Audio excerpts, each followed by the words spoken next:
할렐루야, 반갑습니다. 주의 사배에 오신 여러분, 주님의 이름 환영합니다. 오션의 주님을 찬양하고 주님을 예배하기 위해 이 자리에 오신 여러분, 이 시간 더욱더 뜨겁게 우리가 주님을 찬양하고 예배했으면 좋겠습니다.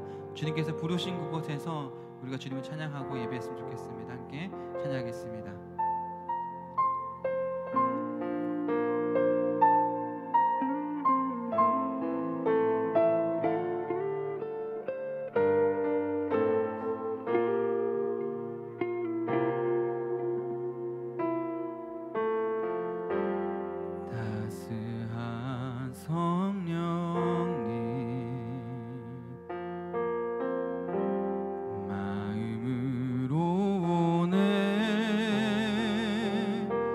내 몸을 감싸며 주어지는 평안함, 만족함을 느끼네. 부르신 곳에서 나는 예배하네. 어떤 상황에도 나는 예배하네. 부르신 곳에서 나는 예배하네. 어떤 상황에도 나는 예배하네. 우리 다시 한번 부릅니다. 따스한 성령님, 따스한 성령님,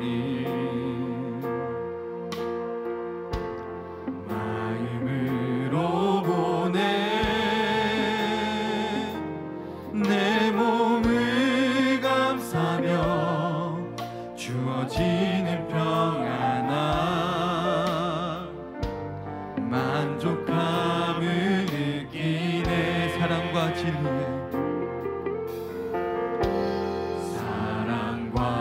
진리에 한 줄기 빛 보내. 내 몸을 감싸며 주어지는 평안함, 그 사랑을 느끼네. 부르신 곳에서 나는 예배하네. 어떤 상황에도 나는 예배하네. 부르신 곳에서 나는 예배하네. 어떤 상황에도 나는 예배. 부르신 곳에서 나는 예배하네. 어떤 상황에도 나는 예배하네. 부르신 곳에서 나는 예배하네. 어떤 상황에도 나는 예배하네.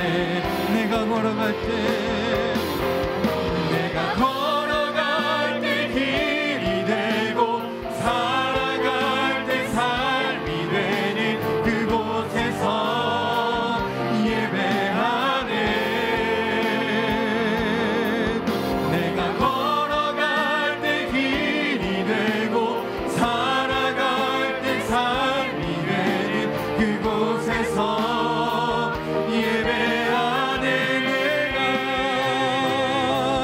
내가 걸어갈 때 길이 되고 살아갈 때 삶이 되는 그곳에서 예배하네. 주님만. 걸어갈 때 길이 되고 살아갈 때 삶이 되는 그곳에서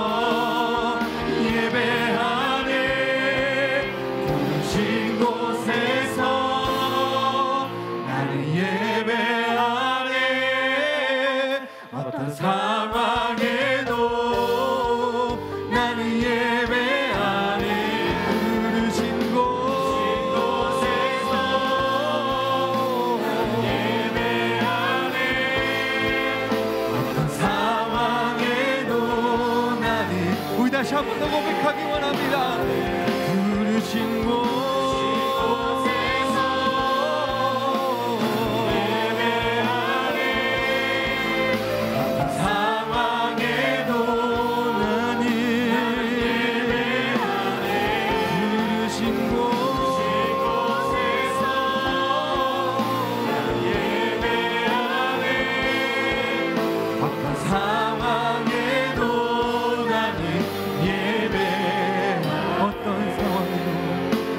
상황에도 나는 예배하네.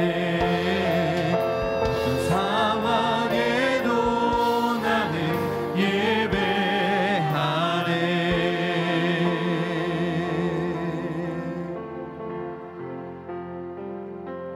보소서 주님 나의 마음을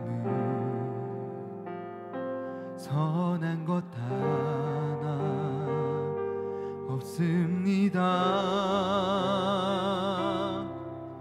그러나 내 모든 것 주께 드립니다. 사랑으로 안으시고 날 새롭게 하소서. 보소서 주님 나의 마음을 선한 것 하나 없습니다. 그러나 내 모든 것 주께 드립니다. 사랑으로 안으시고 날 새롭게 하소서. 주님 마음 내게 주소서. 내 아버지 주님 마음 내게 주소서. 나를 향하신 주님의 뜻이 이루어지도록 주님 마음 내게 주소서. 다시 한번 고백하기 원합니다. 보소서 주님 나의 마음을 선한 것 하나 없습니다. 그러나 내 모든 것 주께 드립니다. 사랑으로 안으시고 날 새롭게 하소서. 주님 마음 내게 주소서. 내 아버지 주님 마음 내게 주소서. 나를 향하신 주님의 뜻이 이루어지도록 주님 마음 내게 주소서. 주님 마음 내게 주소서. 내 아버지 주님 마음 내게 주소서. 나를 향하신 주님의 뜻이 이루어지도록 주님 마음 내게 주소서. 내게 사랑을 가르치소서. 당신의 마음으로 용서하게 하소서. 주의 성령 내게 채우사 주의 길 가게 하소서. 주님 당신 마음 주소서. 주의 성령 내게 채우사 주의 길 가게 하소서. 주님 당신 마음 우리 고백하기 원합니다. 주님 마음 내게 주소서.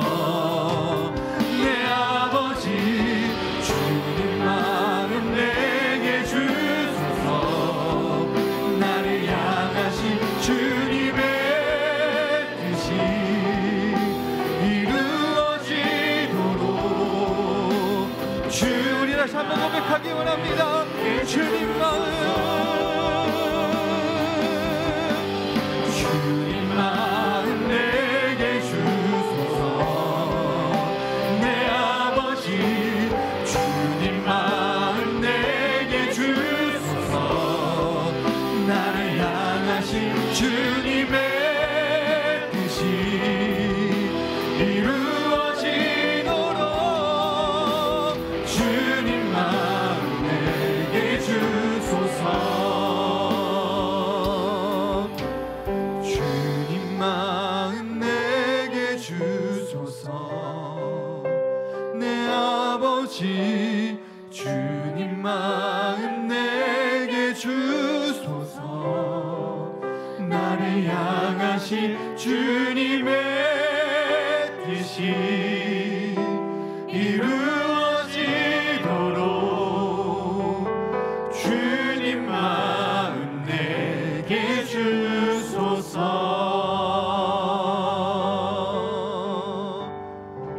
우리의 마음으로 이 시간에 하기 원합니다. 우리 박수 치면서 주님을 따라 살아가는 우리 삶이 되기 원한다고 이 시간에 박수 치며 찬양하는 시간 되기 원합니다.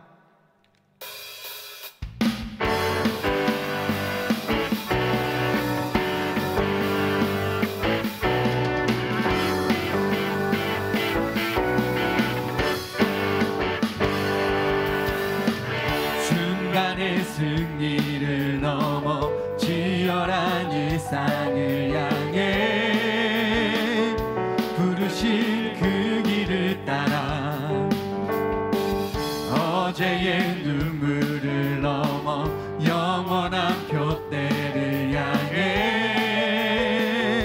세우실 그 길을 따라 이 연단 속에 심으신 계획 찬란한 그 영광의 길 매일매일 달려가리. 흔들리고 넘어져도 자라가리. 단단한 하나님의 사람으로 하루하루 살아가리. 내게 맡긴 작은 자리 섬기리. 담담히 그 길을 따르리. 우리 다시 한번 고백합니다. 순간의 승리를 넘어 치열한 일상을 향해 부르신 그 길을 어제의 눈물을 넘어 어제의 눈물을 넘어 영원한 표대를 향해 세우실 그 길을 따라 이 연단 속에 심으신 계획 주 날 만드시네. 찬란한 그 영광의 길 매일매일 달려가리. 흔들리고 넘어져도 자라가리. 단단한 하나님의 사람으로 하루하루 살아가리. 내게 맡긴 작은 자리 섬기. 찬란한 그 영광의 길 매일매일 달려가리. 흔들리고 넘어져도 자라가리. 단단한 하나님의 사람으로 하루하루 살아가리. 내게 맡긴 작은 자리 섬기리. 담담히 그 길을 따르리.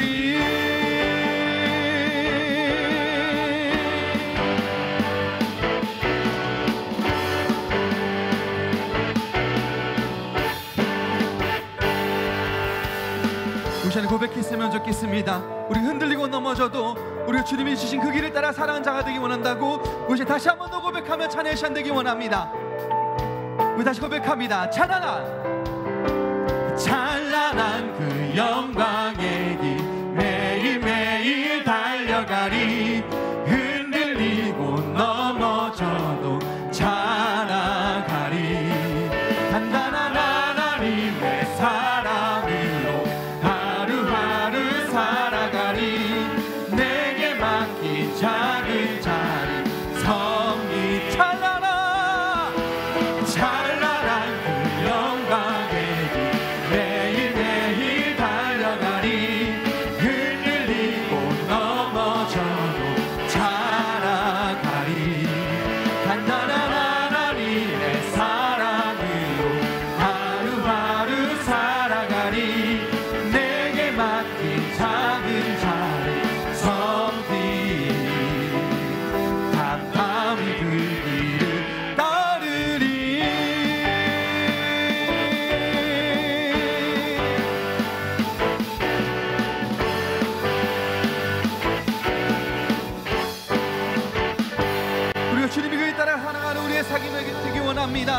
아멘.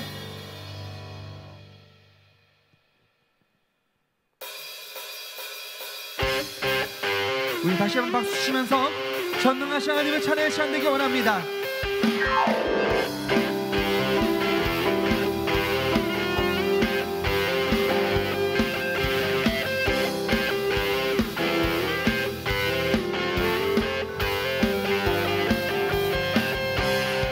전능하신 하나님 지금 함께 하시니 기쁨으로 주 찬양해.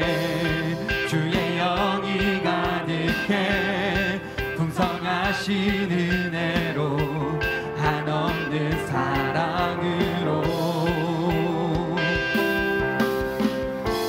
두려움 떠나가고 모든 결박 푸셨네.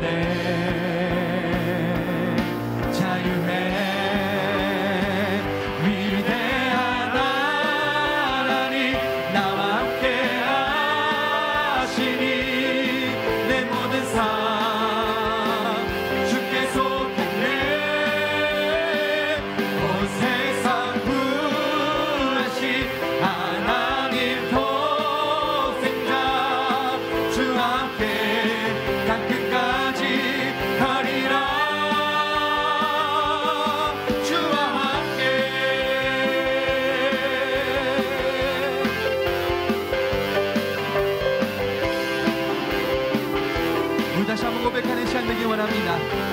전능하신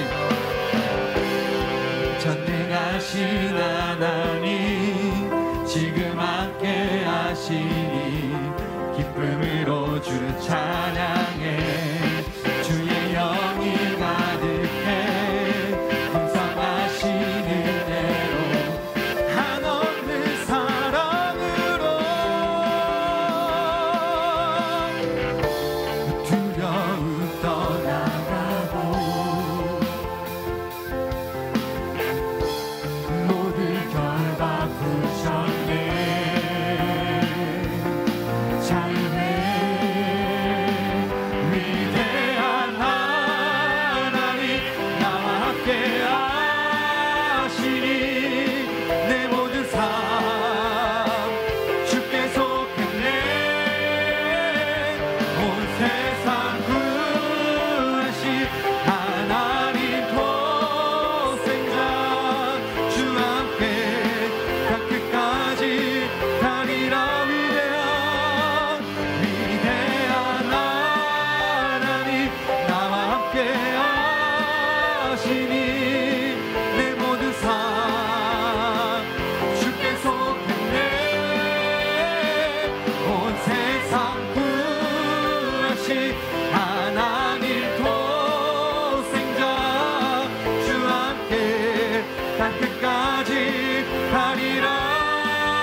고백하기 원합니다. 두려움 떠나가고 모든 결박 푸셨네. 주와 함께 찬양해. 주와 함께 찬양해. 주와 함께 선포해.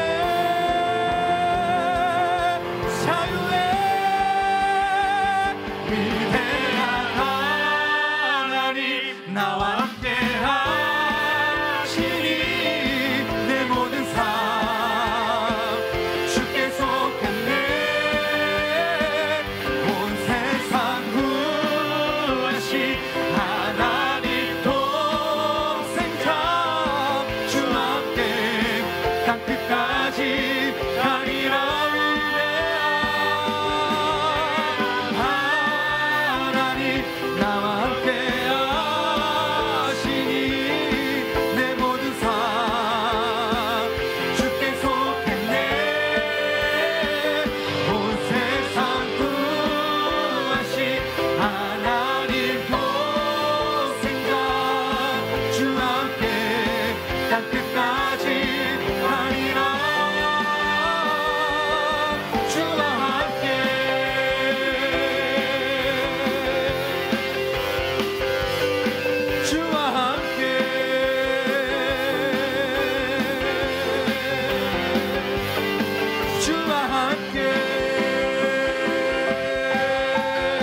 주님과 함께 살아가는 삶이 되기 원합니다.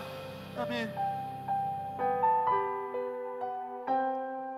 우리가 주님과 함께 걸어가는 삶 속에서 우리가 온전히 믿음으로 주님과 동행하는 삶을 살기 원한다고 이 시간 함께 고백하며 찬양의 시간 되기 원합니다.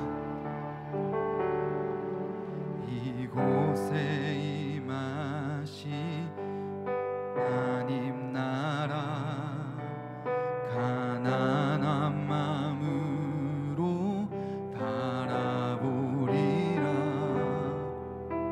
먼저 그 나라 그 뜻 구하며 나의 삶 드리리. 주님이 맡기신 하나님 나라 믿음의 눈으로 바라보리라. 하늘의 뜻이 이 땅 가운데 완성될 그날까지 믿음 다여 그 위에 서리라. 하나님의 나라는 무너지지 않으리. 믿음 다여 그 나라 세워가리라. 주님 곧 오실 때까지.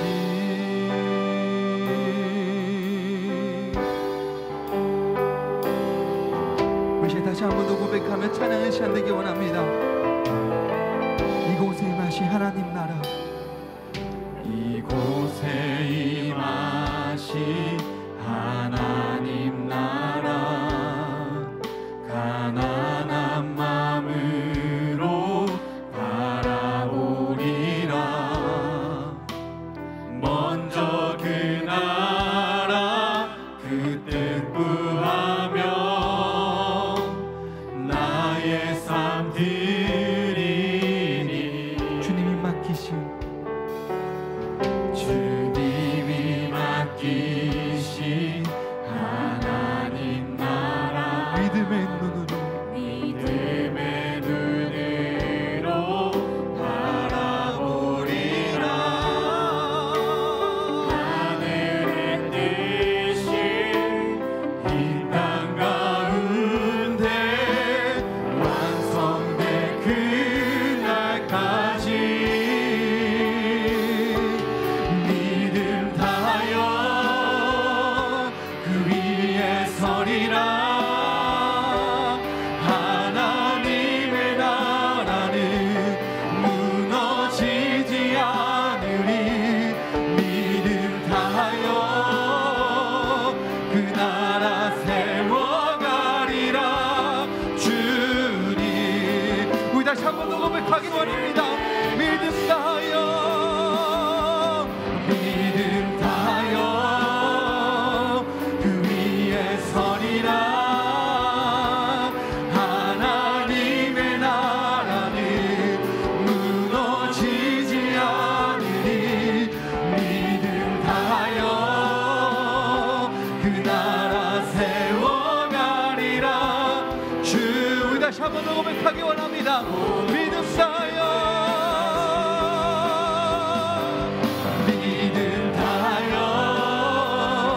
그 위에 서리라. 하나님의 나라는 무너지지 않으리. 그 나라 세워가리라. 주님 곧 오실 때까지 믿음 다하여 그 위에 서리라. 하나님의 나라는 무너지지 않으리. 믿음 다하여 그 나라 세워가리라. 주님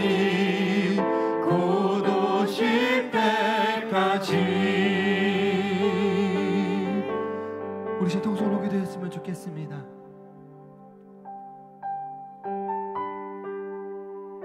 우리의 삶 속에서 주님과 동행하는 삶 속에서 교회에서는 당연시 않는 일들이 세상에 나가다 보면 그리스도인으로 살아가는 삶 속에서 억눌리고 외면당하고 주님의 일을 하려고 한다고 하면 그것이 다른 사람들의 눈치로 인하여 사지 못하는 우리 삶들을 발견하게 됩니다. 우리는 고백했으면 좋겠습니다. 우리는 그리스도인입니다. 하나님의 사람입니다. 하나님의 백성입니다.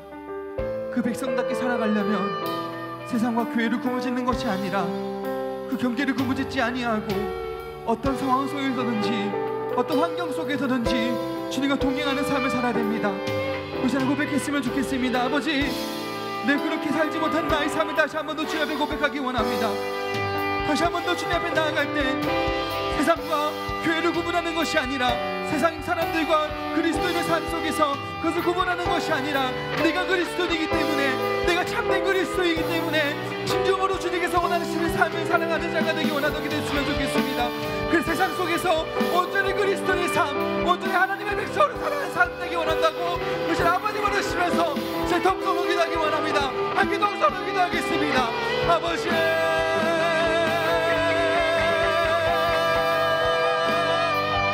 다시 한번 더 주님과 동행하는 삶이 되기 원합니다. 그리스도인의 삶 속에서 하나님을 구별짓는 것이 아니라 오늘 하나님의 백성 사는 자들에게 쓰느라고 인도하소서. 억눌리고 가난한 자들에게 큰 희망을 주시는 그 주님, 그 주님의 백성들을 쓰느라고 인도하소서. 주님 기도하기 원합니다. 주님 기도하기 시간합니다. 주님 오늘 나아가는 삶을 쓰도록 아버지 인도하소서. 기도하기 원합니다.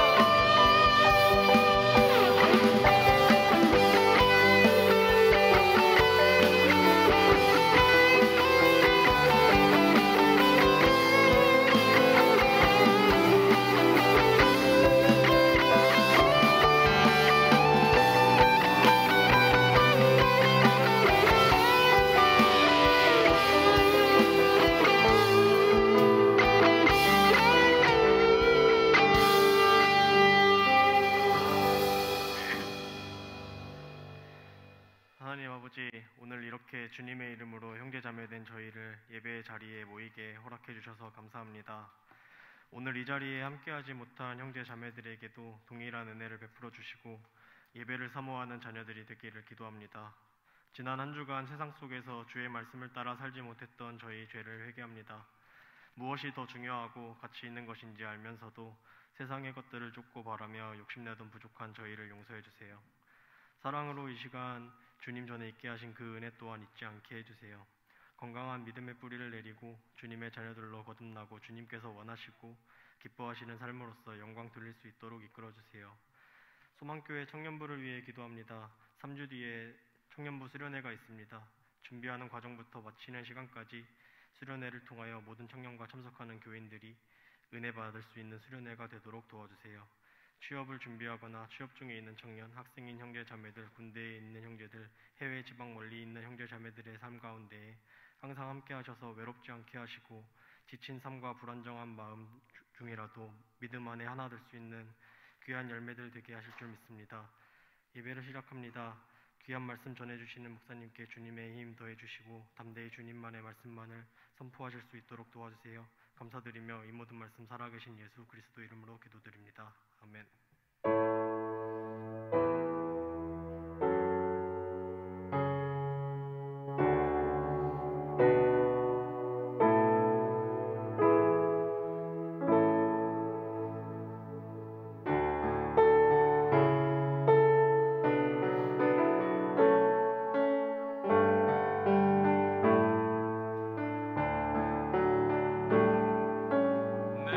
내게 있는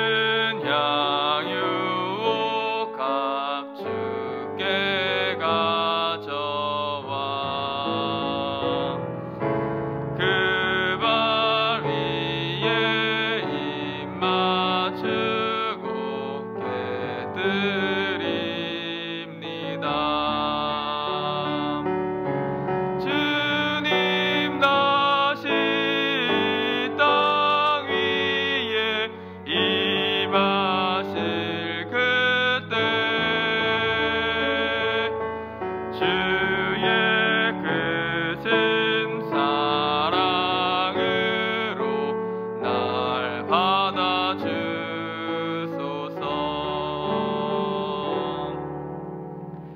하나님 아버지, 한 주간 하나님의 은혜와 사랑 가운데 채워주시고 이 가장 귀한 자리, 예배 자리에 인도해 주심을 너무나 감사드립니다. 그 한 주간 베풀어신 그 은혜를 따라서 이 시간 빈손으로 오지 아니하고 하나님께 귀한 헌금을 예비하여 하나님께 올려드렸습니다. 이 귀한 헌금이 하나님의 나라와 의를 위해서 귀하게 쓰임받게 인도하여 주시옵소서. 또한 헌금 드린 손길 가운데에 하나님의 축복에 축복을 더하는 은혜가 있기를 간절히 바랍니다. 그 드린 헌금이 재정의 빈자리도 남지 아니하고 하나님의 역사하심과 일하심을 지켜볼 수 있는 그런 자리가 될 수 있도록 인도하여 주시옵시고, 축복에 축복을 더하심을 통하여서 하늘로부터 내려오는 복과 땅의 기름진 복을 더하여 주시옵시고, 하나님의 인도하심과 보호하심을 받는 백성들이 어떤 축복된 자들인지를 우리가 지켜볼 수 있도록 인도하여 주시옵시고, 하나님의 선한 손길을 찬송할 수 있는 우리 청년부 될 수 있도록 인도하여 주시옵소서. 또한 이 시간 하나님께 예배를 올려드림에 있어서 의탁하며 나아갑니다. 성령 충만함을 통하여서 이 시간 우리가 하나님의 말씀을 바라보는 저희 될 수 있도록 인도하여 주시옵시고, 예배하며 나아갈 때에 예수님의 성품을 더욱더 닮아갈 수 있는 주의 청년들 다 될 수 있도록 인도하여 주옵소서. 동행하심을 믿고 감사드리며 우리 주 예수님의 이름으로 기도드립니다. 아멘.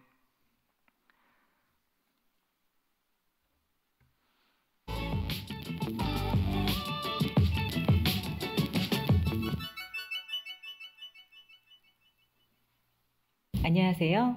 2월 첫째 주 소망 뉴스를 전해드리겠습니다. 첫 소식입니다. 2월의 목회 계획을 참고하시고 예배와 행사에 적극적으로 참여하시기 바랍니다. 어제 23년 상반기 인도자 구역장 수련회를 은혜 가운데 잘 마쳤습니다. 상반기 구역 예배를 잘 인도하여 구역 모임이 활성화되고 은혜가 넘치고 하나 되는 구역들이 되기를 바랍니다. 아울러 신천지 이단에 미혹되지 않기를 바라고 각 구역에서 수상한 사람이 있으면 즉시 교회로 연락해 주시기 바랍니다. 2023년 1학기 소망뮤직 아카데미를 시작합니다. 전단지와 1층 게시판을 참고해 주시기 바랍니다. 신청서는 사무실에 있습니다. 2023년 상반기 장학금 신청이 오늘 오후 4시까지입니다. 2월 정기기도회가 내일부터 수요일까지 안수집사의 주간으로 있습니다. 담임 목사님은 6일에서 8일까지 2월 정기기도회를 인도하고 6일 대신종합행정타운 건축 현장에서 기도회를 인도, 7일 총회교육부 주간의 목사 후보생 교육, 9일 시공사 선정, 11일 청년 양육반을 인도합니다.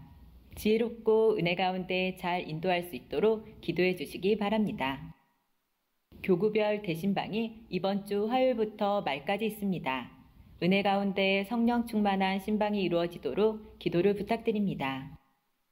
중등부, 고등부 겨울 수련회가 이번 주 토요일, 주일에 진행됩니다. 은혜로운 수련회가 될 수 있도록 함께 기도해 주시기 바랍니다. 2월 12일 주일은 총회에서 주관하는 대신종합행정센터 및 신학교 건축 헌금 주일입니다. 전국 대신교단에 속한 모든 지교회의 성도 개인당 2만 원을 건축 헌금하기로 하였습니다. 기도와 함께 소망의 모든 가족들이 기쁨으로 동참하여 좋은 결과를 이루었으면 좋겠습니다.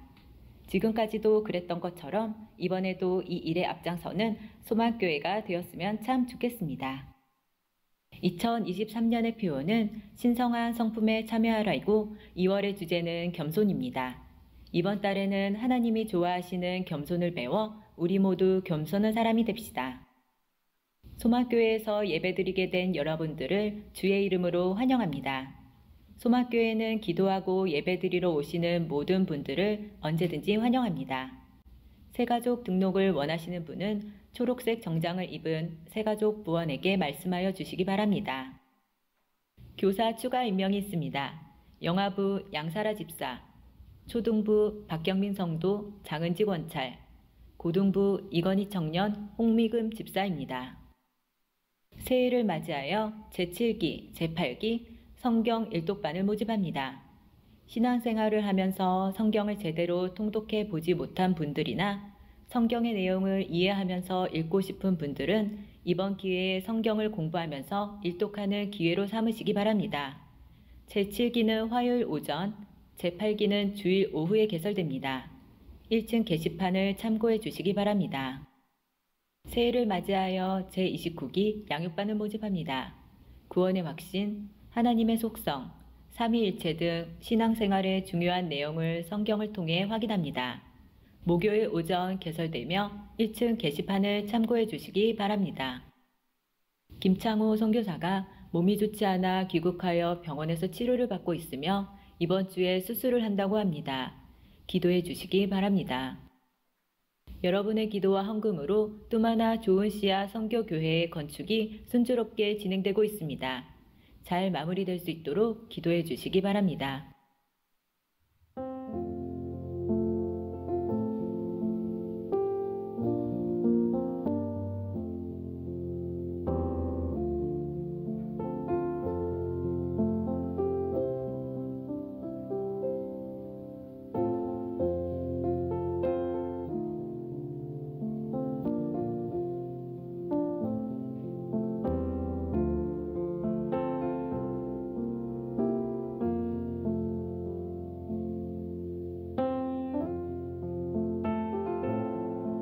지난 1월까지 신학기 발전을 위한 1% 기부 운동의 총 누계 금액은 539만 8,429원입니다. 감사합니다.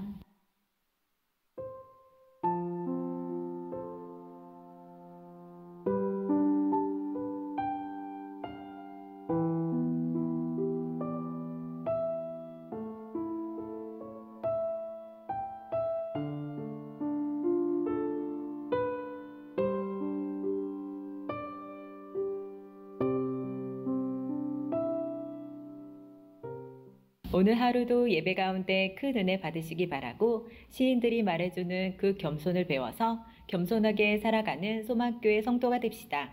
감사합니다.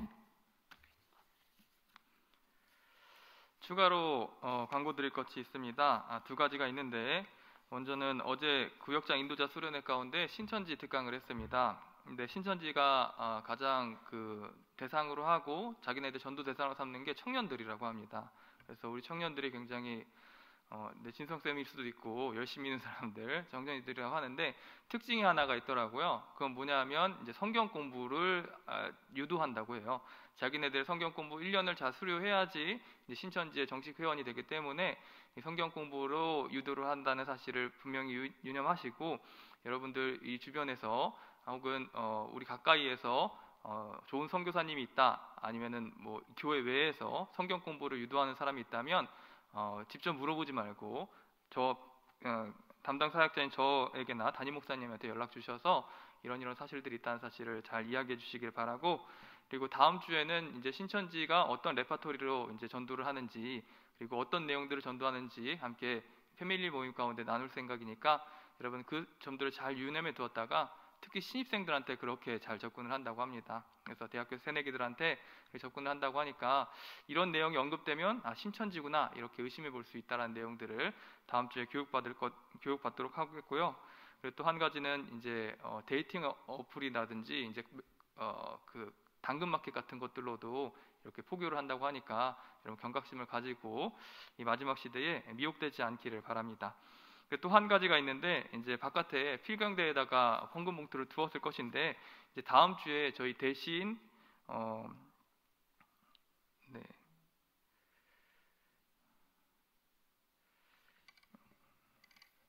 그 건축위원회 헌금이 있습니다. 그래서 이제 저희 대신 교단 안에 큰 건물을 하나 세워야 되는데 학교도 세워야 되고 그 안에 이제 총회도 만들어지고 신문사도 들어가야 되는 상황이 있습니다. 우리 교회가 대신 소속에 있는 교단에 있는데 우리 대신이 이제 힘을 모아야 되고 힘을 내야 되는 상황 가운데 있는데 전교인 대상으로 다음 주에 헌금을 한다고 합니다. 그래서 어린아이들까지 포함해서 저희 교회 전체, 우리 교회뿐만 아니라 전국에 있는 대신인들을 대상으로 이렇게 힘을 모으고 기도한다고 하니까 여러분들도 뜻을 모아주시기 바라고 또 헌금해 주시면 좋겠습니다. 1인당 2만 원이라고 하니까 다들 이제 마음을 모아서 우리 대신 헌금을 해서 뜻깊게 그 헌금이 사용되는데 잘 쓰임 받기를 바랍니다. 저희 함께 보실 말씀은 마태복음 5장 1절부터 12절입니다. 마태복음 5장 1절부터 12절입니다.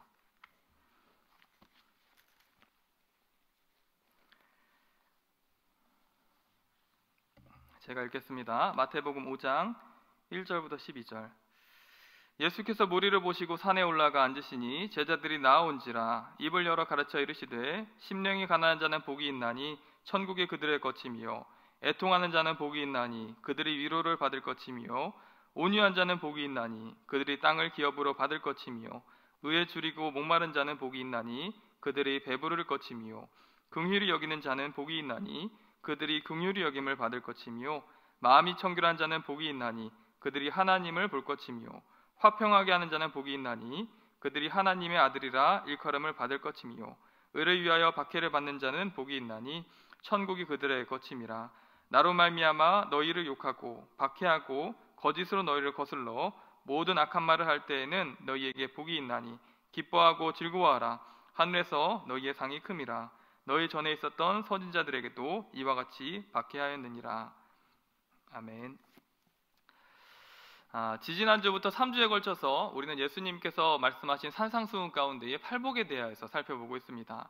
이 팔복은 천국의 본질이시자 천국의 통치자이신 예수님이 하늘에서부터 이 땅에 내려오심으로 말미암아 성도들이 누리게 된 복에 대해서 말씀해주고 있습니다. 그 천국의 주인이 이 땅에 내려오셨으니까 얼마나 큰 변화가 있었겠어요. 이 주님이 오심으로 인해서 성도들이 누리게 된 복들이 무엇인가라는 것을 말씀해주고 있고, 동시에 예수님을 따라 사는 성도라고 한다면 마땅히 갖추어야 될 천국 백성의 복된 삶의 태도란 무엇인가라는 것을 교훈해주고 있는 본문입니다.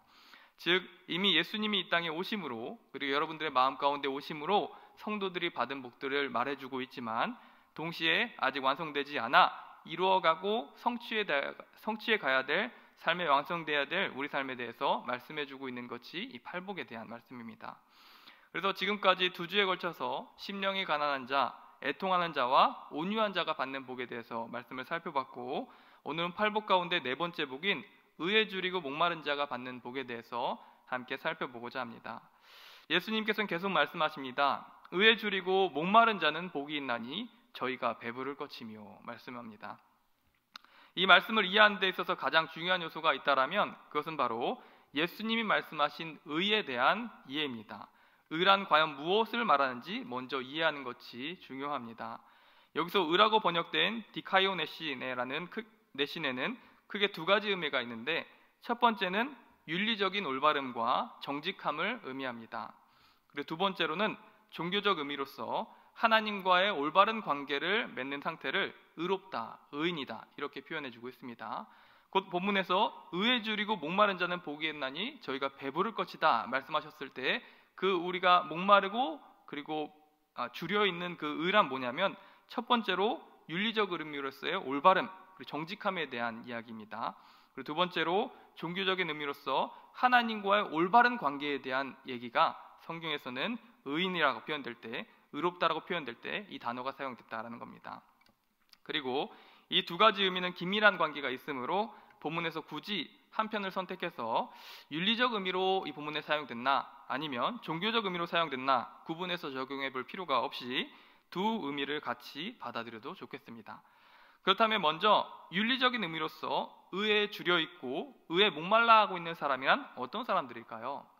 그것은 바로 이 세상에서 윤리가 땅에 떨어지고 불의가 득세하는 것에 대해서 깊은 회의를 느끼며 의를 갈망하는 자들을 일컬어 의에 줄이고 목마른 자다 이렇게 성경은 표현해주고 있습니다.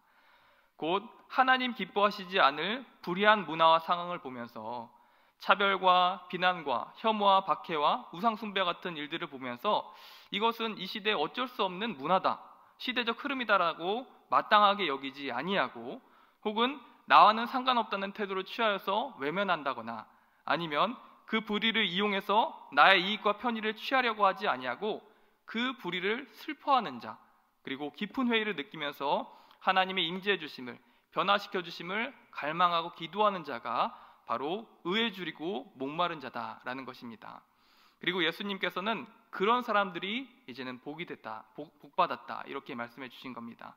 왜냐하면 그렇게 애통해하고 슬퍼했던 자들이 이제 예수님의 오심으로 배부를 것이기 때문이다 말씀합니다. 그들의 갈망과 괴로움이 해결받을 것이기 때문임을 말씀해 주셨습니다.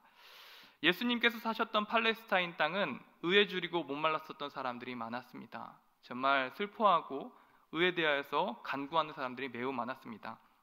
그들은 정말로 불쌍한 삶을 살았고 세상 사람들이 보기에 멍청한 삶을 살았습니다. 로마가 이스라엘을 정복함으로 로마의 음란과 패역함의 문화가 이스라엘 안을 덮쳐 들어왔습니다. 학교, 사회, 집안에 이르기까지 그러한 우상 숭배와 세속적인 문화들이 자신들의 가족과 자신들의 생업과 자신들의 자녀들을 위협하기 시작했습니다. 많은 유대인들은 이에 저항하여서 우리를 우상 숭배하는 민족으로 만들지 말 것을 강력히 요구하고 자신들의 신앙의 정교를 지키기를 간구하면서 로마에 저항하고 대항했으나 십자가 형틀에서 고통스러운 죽임을 당하게 되었습니다. 또한 이스라엘 사람도 아닌, 그러니까 이스라엘 안에 로마가 지배함으로 아주 악하고 하나님의 기뻐하시지 않는 문화가 들어왔다는 것이죠. 근데 그것을 너무 괴로워했다는 거예요, 이스라엘 백성들이. 또한 이스라엘 사람도 아닌 에돔 사람 헤롯이 이스라엘 안에 왕이 되게 됐습니다. 로마를 등에 업고 이스라엘의 왕이 되었었던 것이죠. 그러므로 하나님을 신실하게 믿고 정직하게 살고자 했었던 사람들은 모진 핍박을 받게 됐고 차별을 받게 됐습니다. 2중 3중의 부당한 세금의 징수를 받아야 됐고 강제 노역에 끌려가게 됐습니다. 헤롯은 매우 잔인한 사람으로서 예수님의 어린 시절 베들레헴에서 예수님 나이대 되는 2-3살 아래의 아이들을 모두 죽일 만큼 자신들에게 위협이 되는 사람, 그리고 자신에게 아부하지 않는 사람은 가차없이 죽이는 아주 잔인한 사람이었습니다.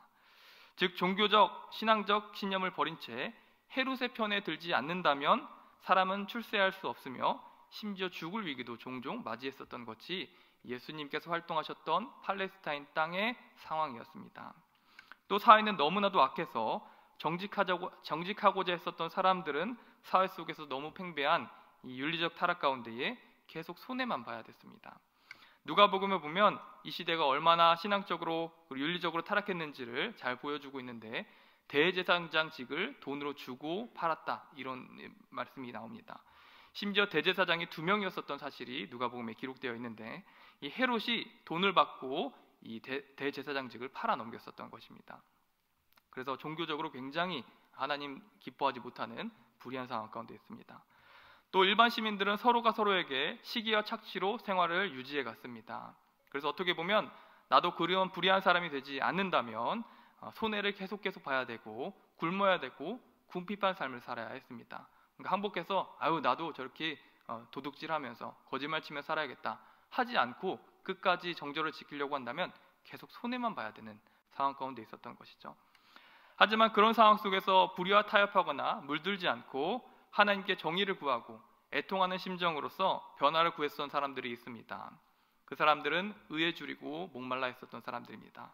그들은 하나님 정의를 물과 같이 공의를 강과 같이 이 땅에 흐르게 해주십시오 기도했던 사람들이고 저희를 긍휼히 여겨달라고 기도하며 하나님의 일하심을 기대했던 사람들입니다.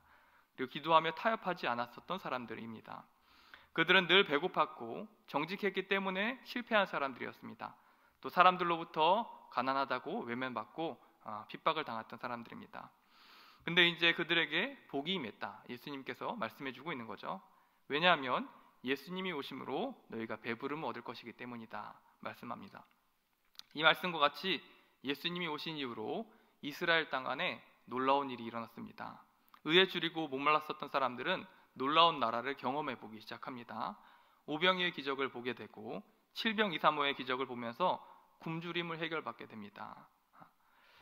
또 예수님께서 의와 사랑과 나눔을 중심으로 하는 하나님의 나라를 선포하심으로 의로운 사람들 사이에서 자발적인 나눔과 섬김의 공동체, 곧 교회가 세워지기 시작했던 것입니다. 그래서 세리와 창기와 가난한 자와 함께 하시는 예수님으로 인해서 차별이 없고 존중과 사랑으로 세워지는 교회 공동체가 이 땅에 생겨나기 시작했던 겁니다. 곧 헤롯이 지배하고 로마의 가이사가 지배하는 악과 슬픔만이 팽배한 땅 가운데에 살아계신 예수님으로 인해서 기대치 못할 체험을 받는 역사와 사건들을 목격하게 됐던 겁니다. 또 예수님으로 인해서 새로운 공동체, 천국 공동체인 교회가 세워짐으로 인해서 세상에 속하지 않는 하나님의 나라의 사랑과 겸손과 나눔이 있는 공동체가 세워지게 된 것입니다. 그래서 사람들은 불의한 제물로 사먹는 떡이 아닌 하나님이 주시고 하나님이 공급해 주시는, 마치 이스라엘 백성들이 광야에서 하늘로부터 내려오는 만나를 먹었던 것처럼 불의한 제물로 사먹는 음식이 아니라 하나님이 공급해 주시는 떡과 물고기로 배를 부르게 되는 역사가 일어나기 시작했습니다. 또 병고침을 받으며 가난한 자가 복음을 듣게 되며 차별과 혐오와 속임수가 아닌 사랑과 나눔과 존중으로 공동체가 세워지는 역사를 지켜보게 되고 감동하게 됐던 것입니다. 이 모든 것이 예수님이 오심으로 인하여서 받게 된 복이었고 예수님으로 오심으로 인해서 이루어진 변화들이었습니다. 여러분, 이처럼 우리는 예수님의 오심으로 인해서 놀라운 변화와 복을 받게 되었습니다. 곧 불의하게 살지 않고도 배부른 자가 될 수 있게 된 것입니다. 보이지 않는 손과 능력으로서 우리의 선한 목자, 예수님께서 우리의 선한 목자가 되어주심으로 인해서 보이지 않는 손과 능력으로 우리를 지켜주시고 채워주는 역사를 지켜보게 됐던 것입니다. 그 예수님이 여러분 가운데 있지 않았다면, 그 예수님이 여러분들의 목자가 되지 않았다면 여러분들은 불의하게 살 수밖에 없었고 하나님으로부터 점점 멀어질 수밖에 없는 상태였었는데, 예수님이 이 땅에 오시고 우리의 목자가 되어주심으로 인해서 세상과 같지 않고 말씀을 따라 살아가는 존재들로서 우리가 살아갈 수 있게 되었던 것입니다. 그리고 살아계신 예수님의 몸된 교회가 이 땅 가운데 세워짐으로 인해서 이 세상에 예수님의 제자들이 누리는 특권의 천국의 축복들이 임하게 됐던 것입니다. 곧 남을 착취하지 않고 사랑과 나눔으로써 세워지는 교회, 그리고 사랑과 나눔으로써 배부르게 되는 많은 사람들이 생겨나게 된 것입니다.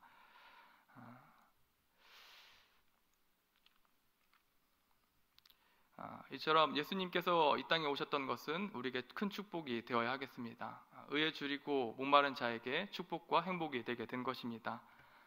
구하는 자에게 주시는 하나님, 그리고 가장 든든한 예수님을 나의 인생의 목자로 여기며 우리의 보디가드로 삼게 된다면 우리는 세상과 같지 않고 하나님께 속한 삶을 살 수가 있게 된 것입니다.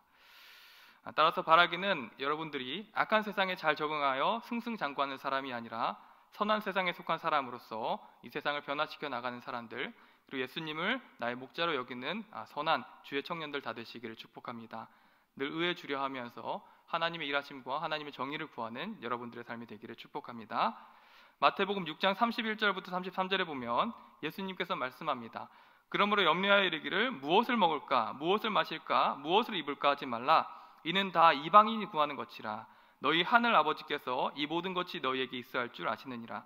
그런즉 너희는, 제자들은 먼저 그의 나라와 그의 의를 구하라. 오늘 본문에 의에 줄이고 의에 목마른 자가 복되다 얘기했죠. 하나님의 일하심과 하나님의 정의를 구해라. 그리하면 이 모든 것을 너에게 더하시리라. 예수님께서 말씀하셨습니다. 이 말씀과 같이 우리에게는 하나님의 나라와 하나님의 의를 구할 때에 모든 필요와 모든 역사가 더해지는 역사를 지켜볼 수가 있게 되는 것입니다. 따라서 예수님을 주인으로 모시고 목자로 섬기는 주의 청년 여러분들, 이 세상 가운데에 세상과 같지 않고 정의와 예수님의 나라와 하나님의 나라를 구하면서 정직하게 사는 여러분 되시기를 축복합니다. 이전에 한 목사님께서 강아지를 키웠다고 해요. 혹시 강아지 키우시는 분 있으신가요? 강아지 없나 봐요. 저도 커서 좀 작은 강아지 한 마리를 키우고 싶은데, 그 목사님이 원래는 이 강아지 개털 날리고 싫다, 냄새나 싫다 이렇게 거부했었는데, 이 자기 아내랑 그 딸이 계속 강아지를 사야 된다 이렇게 얘기해가지고 강아지를 들여오게 됐던 것이죠. 근데 이 강아지를 데려오긴 데려왔는데 항상 강아지를 돌보는 게 자기가 됐다는 거예요. 자기 몫이 됐다는 거예요. 그래서 항상 불평하면서 나는 데려오기도 싫었는데 맨날 얘 돌보는 것까지 내가 해야 되나 이렇게 불평불만하고 있다가 어느 날 이 강아지로 인해서 재밌는 이 경험을 해보게 됐다고 합니다. 어떤 경험을 해보게 됐냐면, 이 공원에서 이 강아지를 산책하는 과정 가운데에 이 앞에 동일하게 강아지를 산책시키는 사람이 다가오고 있는데, 이 강아지가 맞은편에서 오는 강아지가 얼마나 컸는지 황소인지 이 강아지인지 알아보지 못할 만큼 엄청나게 큰 강아지가 터벅터벅 걸어오고 있더라는 거예요. 그래서 이 목사님이 자기가 키우는 강아지 굉장히 작은 강아지고 자기도 그 강아지가 물면은 대책이 없잖아요. 그래서 야, 일로 와라 이러면서 곁길로 피하려고 했었어요. 근데 이 강아지가 약간 정신이 횟가닥했는지 막 그 강아지를 보면서 어떻게 했을 것 같아요? 막 짖고 막 싸우려고 하기 시작하는 거예요. 막 그래가지고 주인 되시는 그 목사님이 야, 얘 이러다가 물려 죽겠다 싶어가지고 그 강아지를 번쩍 들고 상대편 주인한테 죄송합니다 하고 후다닥 달려갔다는 것이죠. 근데 잠깐 진정이 되고 생각해 보니까 얘가 이해가 안 되는 거예요. 얘가 미쳤나? 그 황소 같은 강아지랑 왜 싸우려고 하고 막 소리를 질렀지? 너무 걱정이 돼서 교회에 와가지고 여러분 같이 청년들 중에 한 명 중에 강아지를 잘 아는 청년한테 물어봤답니다. 아니, 우리 강아지 누구누구가 산책하다가 이런 일이 있었다. 얘가 진짜 잠시 정신이 나갔는지 또 이런 일이 있으면 너무 위험할 것 같은데 얘가 왜 그런지 알고 있냐 이렇게 물어봤던 것이죠. 그러자 그 여자 청년이 막 깔깔깔 웃으면서 이렇게 물어보더라고요. 목사님, 그 이유 정말 모르시겠어요? 이렇게 물어보더라고요. 여러분, 이유가 뭐였을 것 같아요? 강아지 키우는 분들 없으니까 모르겠죠. 뭐냐면 강아지는요, 주인이 뒤에 있으면 눈에 뵈는 게 없어요. 이렇게 얘기하더라고요. 강아지는 자기가 믿고 의지하는 주인이 뒤에 있으면요, 무서운 게 없어요. 목사님, 그 작은 강아지가 목사님을 진짜 믿고 신뢰하나 봐요. 그래서 그 큰 강아지를 보면서 목사님이 위협이 된다고 생각하니까 싸우려고 하고 대적했다는 거예요. 그래서 이 강아지가, 쬐끄만 강아지가 야, 지금 우리 주인 째려봤어? 너 죽을래? 이러면서 막 소리를 지르셨다는 거죠. 그 얘기를 들으면서 이 목사님이 너무 마음이 푸근해졌답니다. 그래서 집에 가가지고 내가 그렇게 믿음직스러웠냐? 내가 그렇게 좋냐? 이야기하면서 황태 간식 하나를 더 줬다는 그런 얘기가 있습니다. 여러분, 이처럼 예수님을 목자로 삼는 사람에는 부족함이 없습니다. 시편 23편에 다윗은 자기가 사울로부터 쫓기는 상황 가운데 놀라운 고백을 합니다. 뭐라고 했었나요? 여호와는 나의 목자시니 내게 부족함이 없으리로다. 이 고백을 했던 것이죠. 내가 사망의 음침한 골짜기를 다닐지라도 내가 두려워하지 않을 것은 여호와께서 나의 잔을 채우시고 나의 필요를 채우시기 때문이다. 이 고백을 했던 것이죠. 여러분, 그 작은 강아지가 이 시편에서 다윗의 고백과 같은 고백을 하지 않았을까요? 비록 나는 작지만, 다윗이 거인과 같은 골리앗 앞에서 비록 나는 작고 저 거대한 거인을 상대할 수 없지만 내 뒤에 계신 그 목자를 의지하면서 나갔었던 것처럼 여호와를 목자로 모시는 사람에게는 그 마음속에 괴력이 일어나는 것이죠. 오늘 본문 가운데에 예수님을 참 목자로 삼고 예수님을 참 내 인생의 공급자로 삼는 사람들에게는 두려워할 것이 없고 복이 임한다는 것입니다. 그것은 바로 예수님으로 인한 배부름이 있게 된다라는 사실을 오늘 본문에 예수님께서 말씀하셨습니다. 따라서 여러분, 동일한 주의 청년 되시는 여러분들께서 이러한 의에 줄이고 목말라함을 통해서 예수님으로 인해서 배부르는 여러분들 되시기를 바랍니다. 악에 대해서 배부른 자들이 아니라 의에 대해서 배부름 받고 나의 인생의 목자 되신 예수님으로 인해서 나의 모든 필요를 공급받고 모든 필요를 체험받는 여러분 되시기를 축복합니다. 그러니 다가온 한 주간에 삶에 예수님 없는 사람의 모습과 같지 아니하고 참 생명이시자 우리의 주인이시며 선한 목자이신 예수님의 말씀을 따라 하나님의 나라와 의를 구하는 한 주간의 삶을 사시기를 축복합니다. 그럴 때에 여러분들의 모든 필요를 하나님께서 더해 주실 줄 믿습니다. 그리고 두 번째 의미로서 디카이오네시네는 종교적 의미가 있는데 하나님과 바른 관계를 맺는 사람, 좋은 관계를 맺는 사람을 일컬을 때에 의인이다, 의롭다 이렇게 일컫습니다. 하나님과 어떤 관계를 맺을 때 의롭다고 한다고요? 내 안에 어떤 윤리적 의가 있는 것이 아니라 하나님과 좋은 관계, 하나님과 바른 관계를 맺은 사람을 두고 너는 의롭다 이렇게 표현했던 것입니다. 곧 의에 줄이고 목말라 하는 자란 사람은 하나님의 뜻을 따라 살려고 애쓰고 힘쓰는 사람, 오늘 하루도 이 귀한 말씀을 따라서 살려고 애쓰는 사람을 두고 의에 줄이고 목말라는 자, 그 하나님과의 올바른 관계를 회복하기 위해 노력하는 자라고 성경은 명시해주고 있는 것입니다. 그리고 그런 자가 배부름을 얻을 것이다 말씀했습니다.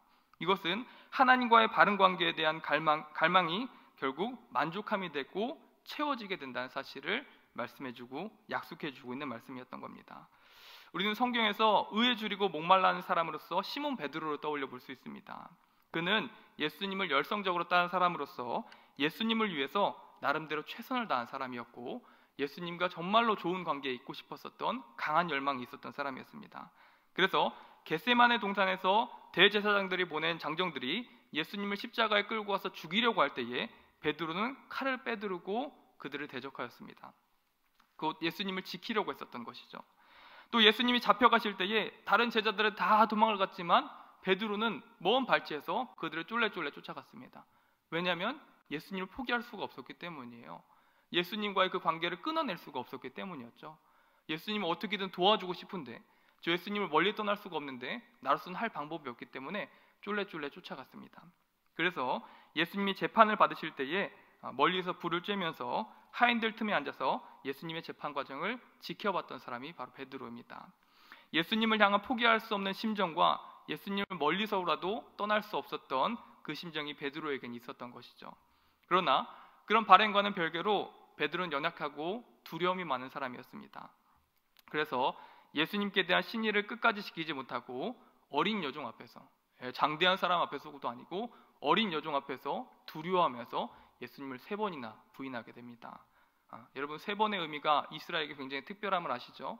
나는 절대로 하나님께 맹세하는데 저 예수를 모른다. 이렇게 베드로는 3번에 걸쳐서 부인했던 것입니다.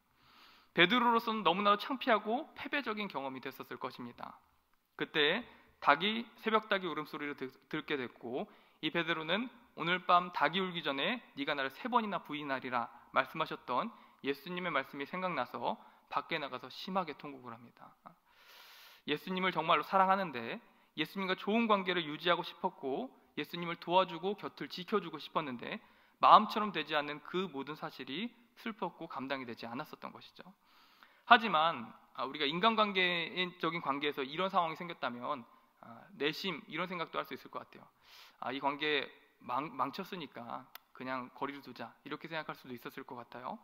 하지만 베드로는 이런 자신의 인간적인 연약함과 실수에 굴복하지 않고 예수님을 향한 사랑의 마음을 간직했고 그 관계를 회복하길 간절히 원했습니다. 그리고 용서받길 바랬고 예수님과 좋은 관계를 유지하고 싶어 했습니다. 그래서 이후에 부활하신 예수님께서 이른 아침에 갈릴리 해변으로 제자들을 찾아오셨을 때에 숯불을 가운데 두고 둘러앉아 아침을 먹고 있었던 상황 가운데에 예수님은 시몬 베드로에게 물어보십니다. 요한의 아들 시몬아, 네가 이 사람들보다 나를 더 사랑하느냐? 이 질문은 사실 예수님께서 알고 있던 거예요. 베드로, 네 마음 가운데 날 3번이나 부인해서 상처가 있지. 그 말을 고치고 싶지. 그 과거를 고치고 싶지. 기회를 주신 겁니다. 그러자 베드로가 대답하되 주여 그러하이다. 이들 중보다 내가 주님을 가장 사랑합니다. 이렇게 고백을 합니다. 그러자 예수님께서 내 어린 양을 먹이라 이렇게 사명을 주세요. 또 2번째 말씀하시기를 요한의 아들 시몬아 네가 나를 정말로 사랑하냐 물어봅니다. 그러자 그러하이다. 내가 주를 사랑하는 줄 주님께서 아십니다. 하자 예수님은 내 양을 치라 말씀하십니다. 조금 있다가 3번째로 말씀하시기를 요한의 아들 시몬아 네가 나를 사랑하느냐 물어보셨습니다. 주께서 3번째 네가 나를 사랑하느냐 하심으로 베드로가 근심하여서 주여 모든 것을 아시오매 내가 주를 사랑하는 줄 주께서 아시나이다 하니 예수님께서 내 양을 먹이라 이렇게 말씀하셨습니다. 예수님께서 이렇게 3번이나 나를 사랑하느냐 같은 질문을 반복하셨던 것은 베드로에게 대답할 기회를 주셨던 것이고 이전날 베드로의 그 잘못된 고백을 고쳐서 수정하고 진심으로 관계를 회복하기 위한 예수님의 목적이 있었던 것입니다. 예수님을 부정했던 말에서 사랑한다는 진심의 고백으로 그 말을 수정할 기회를 그 예수님과의 관계를 간절히 회복했었던 베드로에게 허락해 주시고 허용해 주셨던 것이죠. 그리고 이는 주님께서 베드로를 용서하셨음을 나타내주는 표시였습니다. 뿐만 아니라 예수님은 그런 흠 많고 실수 많은 베드로를 향해서 나의 양무리를 맡겨 돌보는 사명까지 더하여 주시는 은혜를 베풀어 주십니다. 사랑하는 청년 여러분, 주님을 위해 살려고 하나 자주 실패하고 있습니까? 하지만 낙심하지 마시고 다시 한번 줄이고 목마른 심정으로 주를 위한 삶을 시도해 보시기를 바랍니다. 그러면 회개한 베드로와 같이 예수님과의 관계가 영적으로 배부른 자, 더욱더 친밀하고 더욱더 완전한 자로 거듭나게 될 것입니다. 예레미야서에서 하나님께서는 멸망의 위기에 처한 유다 백성들에게 말씀하시기를 너희는 내게 부르짖으며 와서 내게 기도하면 내가 너희를 들을 것이요 내가 진심으로 나를 찾으면 나를 만나리라 말씀했습니다.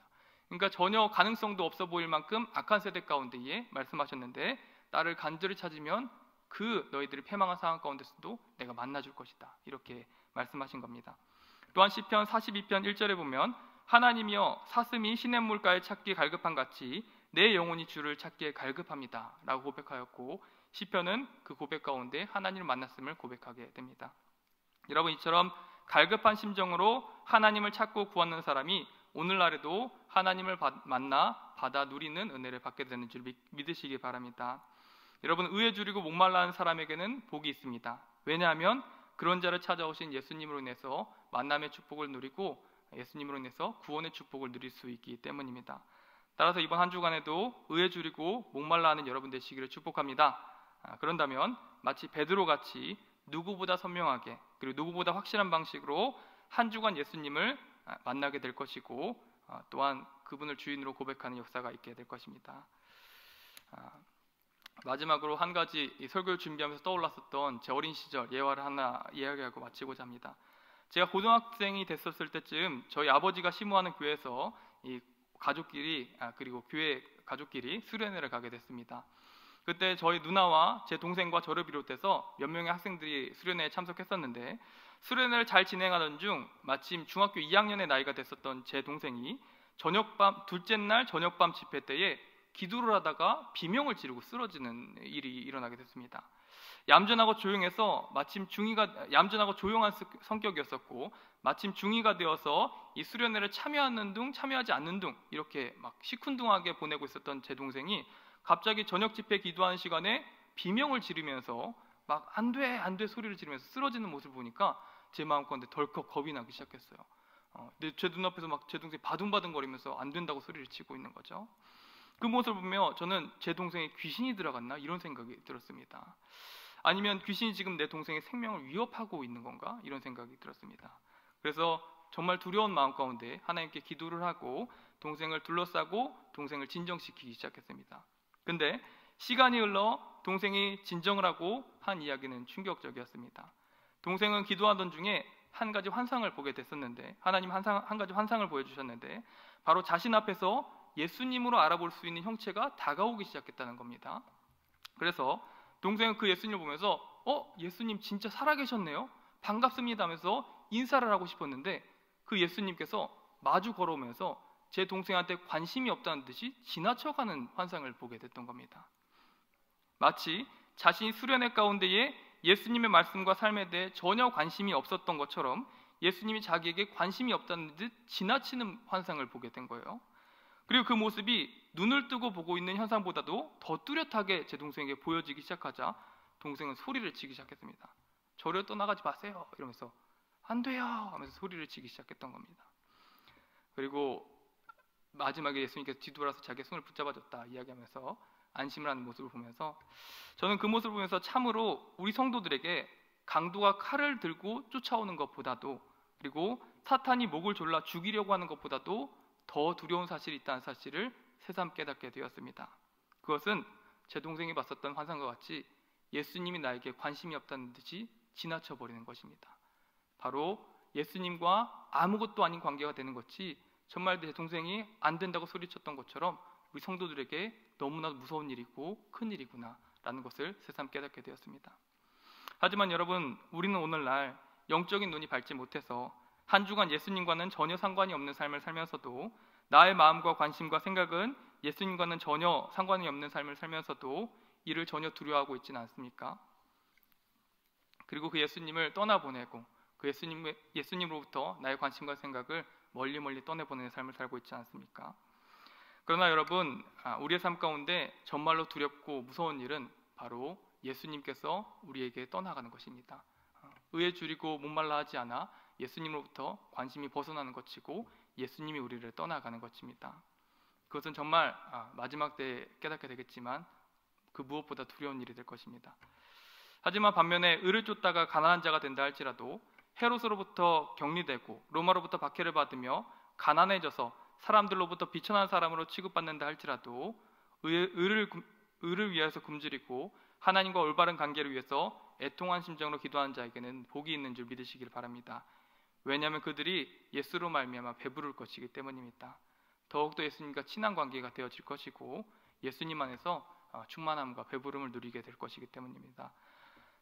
따라서 다가오는 한 주간에 시편 63편 1절의 고백과 같이 하나님이여 주는 나의 하나님이시라 내가 간절히 주를 찾되 물이 없어 마르고 궁핍한 땅 가운데 내 영혼이 주를 갈망하며 내 육체가 주를 앙모하나이다 라고 고백했던 이 시편의 기자의 고백과 같이 한 주간 예수님과의 올바른 관계를 회복하기 위해서 또 예수님과의 올바른 관계를 얻기 위해서 노력하고 기도하는 여러분 되시기를 바랍니다. 그럴 때 여호와를 찾고 하나님과의 올바른 관계 위에 우리 삶이 축복을 누리게 될 줄 믿습니다. 기도하고 마치도록 하겠습니다. 하나님 은혜 주심 감사드립니다. 예수님께서 이 땅에 오심으로 인하여서 우리는 가장 큰 복을 받았습니다. 그것은 예수님의 제자가 되고 예수님과 상관이 있는 사람이 됨입니다. 하나님 아버지, 우리가 이 복을 놓치지 아니하고 이 마지막 시대에 예수님과의 올바른 관계를 위해서 굶주린 심정으로서, 갈급한 심정으로서 예수님과 올바른 관계를 회복하기 위해서 기도하는 주의 청년들 다 될 수 있도록 인도하여 주시옵소서. 한 주간 이렇게 간절히 애통하는 우리들의 마음 가운데 임하여 주시옵시고 예수님과의 선한 만남을 많이 허락해 주시는 한 주간 될 수 있도록 인도하여 주시옵소서. 언제나 동행하신 줄 믿고 감사드리며 우리 주 예수님의 이름으로 기도드립니다. 아멘. 이제는 우리 주 예수 그리스도의 크신 은혜와 하나님 아버지의 지극하신 사랑하심과 성령 하나님의 감화 감동 교통 인도하심이 이 시대에 한 주간 의에 줄이고 목마른 자로서 예수님을 만나길 간절히 간구하고 예수님과 올바른 관계를 맺기 위해서 애통하는 심정으로 기도하기를 각오하는 이 자리에 모여있는 모든 주의 청년 머리머리 위에, 그리고 주의 모든 권속들 머리머리 위에 이제로부터 영원토록 함께 있을지어다. 아멘.